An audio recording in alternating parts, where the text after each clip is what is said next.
Hi, I'm Michelle from YFS, and joining me once again is Mel from the YFS legal team. Hey, Mel. Hi.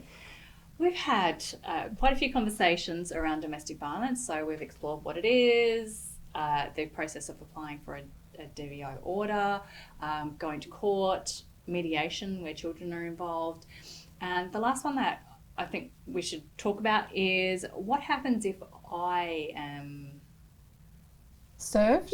Thank you. Yes. With the domestic Sorry, violence that application? just went from my mind. So yes, what happens if I'm served an application for a domestic violence order? Okay. What's my responsibility? What do I need to do? Okay. So service is the process of the police giving you the application. Okay. So that means you're notified now you have to come to court. Mm-hmm. So quite often the police, the people they have to, they're the people who serve you with the application. Okay. It's not usually by post or anything. Okay. The police will come around, they'll knock on your door and they'll say, we're serving you with this application. They will say you don't have to come to court. And that's technically true. But there are consequences if you don't come to court, which the police won't tell you about. Mm-hmm. So if you are served with an application for a protection order or a domestic violence order, you need to read the allegations that are in there. You need to understand what the person who's applying for the protection order has said that you've done that amounts to domestic violence. Okay. You also need to check and see if a temporary protection order has been made already. So that might have happened if the aggrieved person's been to court to file and they said this is urgent, we need to fix you up with an order right away. So you need to check and make sure what that order is. So that'll be written on the piece of paper that I'm given by the police? That's right. Okay. You'll be given a bundle of papers. Okay. So the application for protection order is probably about 12 pages long, and then there'll be 4 or 5 pages at the back that say whether or not a temporary protection order has been made.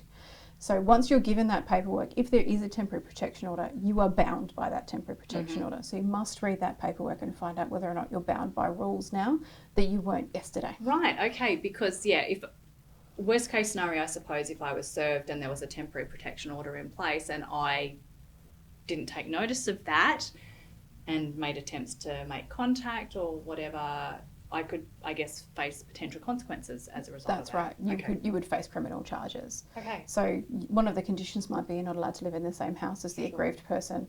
And if they live in the house you live in, you must leave immediately. Okay, so really highlights why it's so important to make sure that you're aware of everything that's in the paperwork. That's right.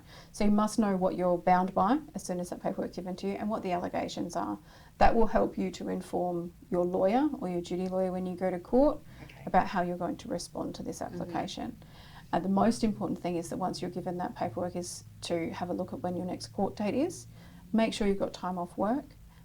Make sure you've got babysitters for the kids, anything you need to do so that you can attend that court date. Okay. So even though the police will say you don't have to attend court, if you don't attend court and you have been given that paperwork, the court will make a final order against you. And if they make a final order against you, you're bound by those conditions for the next 5 years. Right, and okay, all right. So I suppose in terms of that, really important to make sure that you're aware of the information that's given to you, handed to you by the police in that initial document, and what the requirements are for you if you're the person receiving those documents. That's right. Yep. And you should also have a look at the allegations and see if you can see that you have perpetrated these acts. Mm-hmm. Quite often people who are doing them don't really realise or don't do them consciously. And if you can recognise yourself in them, if you recognise that you're doing those things, is make contact with services who can assist you. Make that contact straight away. Okay. So you can contact YFS and speak to our Men's Behaviour Change program to link yourself in with services that can help you and educate you about how you can stop these things. Right, okay. So if I am in that situation and I'm wanting to reach out and get some support and further information, I can contact YFS on 3826 1500 or the YFS website, yfs.org.au. Yep. Yeah.